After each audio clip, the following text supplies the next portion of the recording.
Hadapi mafia tanah, Jokowi gandeng Adian Napitupulu, mampus hajar bang. Ketimpangan kepemilikan tanah di NKRI sudah sangat mengkhawatirkan. 80% tanah dimiliki korporasi, yang mana korporasi memperoleh dengan cara-cara mafia merampas tanah rakyat, baik di perkotaan, perkebunan, pertambangan, maupun di infrastruktur, dengan menggunakan kekuatan negara untuk menggusur rakyat. Saya juga kembali mengingatkan bahwa pemerintah berkomitmen penuh dalam memberantas mafia tanah.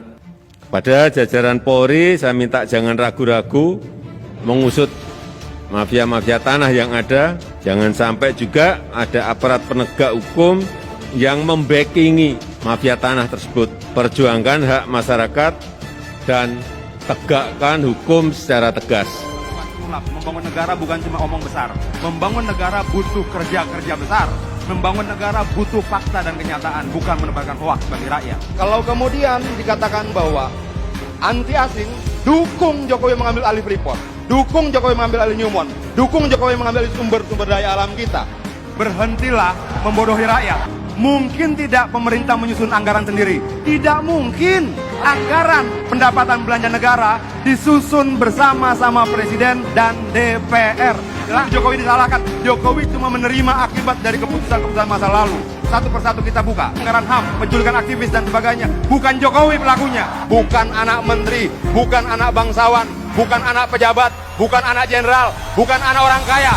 Dia sama seperti saya, sama seperti kita yang ada di sini. Bukan anak siapa-siapa.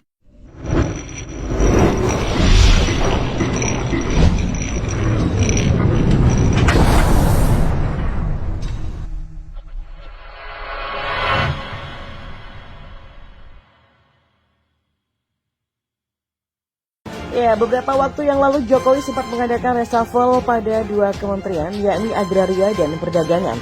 Ternyata kini kita tahu kalau beliau sangat konsen pada dua hal tersebut. Zulkifli Hasan sendiri sempat ditegur langsung kalau dirinya harus fokus menurunkan harga minyak goreng. Ya, pemberitaan soal Zulhas yang mengkampanyekan anaknya di pasar tentunya sangat mengecewakan Presiden. Di lain pihak, masalah mafia tanah ternyata masih menghantui bangsa. Nah, pengangkatan mantan Panglima TNI Hadi Cahyanto sebagai Menteri ATR masih terus dipantau juga dan didukung oleh Jokowi. Hal ini juga terkait berita mengejutkan bahwa ada banyak sertifikat mengendap di kantor BPN selama bertahun-tahun. Aparat sendiri tidak bisa membereskan masalah ini jika masyarakat tidak turut serta mengawal. Dan sebelumnya diberitakan oleh FIFA dan Co.id, sejumlah barang bukti dan kejanggalan terkait praktik mafia tanah didapati polisi saat menggeledah kantor Badan Pertanahan Nasional atau BPN Jakarta Selatan. Penggeledahan yang dilakukan polisi menyusul penangkapan 4 pejabat BPN di Jakarta dan Bekasi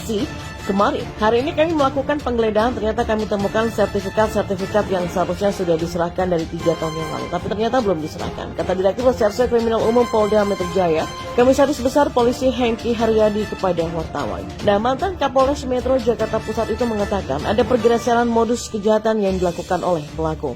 Biasanya kasus mafia tanah terjadi dalam proses peralihan sertifikat. Dari sisi pelaku ini adalah fenomena yang baru. Jadi selama ini kan mafia tanah yang sering disampaikan adalah pada saat proses pengembalian hak. Tapi yang saat ini pada proses penerbitan. Tapi artinya ya kalau melibatkan beberapa instansi sih bahkan oknum BPN sendiri, ujarnya.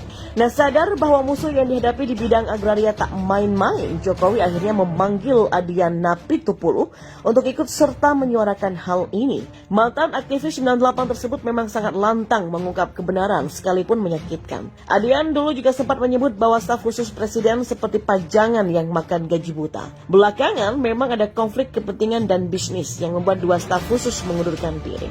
Kini tinggal tunggu sepak terjang Adian Napitupulu untuk menghantam musuh negara di bidang agraria ini. Dan seperti dilansir dari detik.com, dalam pertemuan itu salah satu yang dibahas adalah masalah agraria. Kemudian juga tentang perekonomian saat ini. Salah satunya adalah penyelesaian konflik agraria, juga bicara tentang resesi global. Pak Presiden memberikan data bahwa per hari ini secara ekonomi justru kita jauh lebih bagus dibandingkan banyak negara lain. Jokowi, kata Adian, juga meminta para aktivis membantu permasalahan tanah. Jokowi pun meminta aktivis aktif untuk berkoordinasi dengan Kementerian ATR atau BPN. Ya, semoga saja dengan keterlibatan mantan aktivis 08 seperti Adriana Pitulu akan ada tekanan dahsyat bagi mafia tanah dan oknum pemerintah yang melindunginya. Nah, kita tunggu gebrakan Adian yang akan menampar mereka semua. Mungkin saja mereka sudah tidak ada rasa empati dan rasa patuh pada hukum.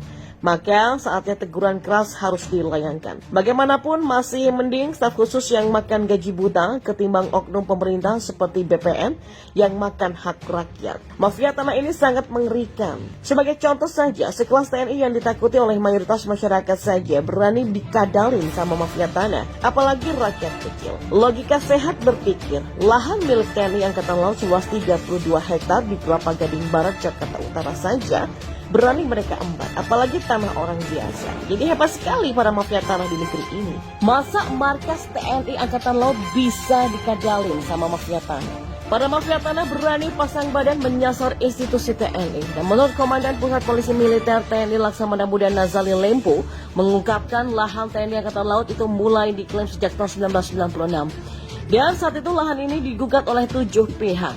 Dari ke-7 penggugat itu 6 diantaranya kalah, namun masih tersisa 1 mafia tanah yang entah bagaimana caranya kok bisa-bisanya berhasil memenangkan gugatan. Setelah diusut, ternyata si mafia tanah yang bernama Sumarjo itu menggunakan dokumen palsu untuk mengklaim lahan tersebut.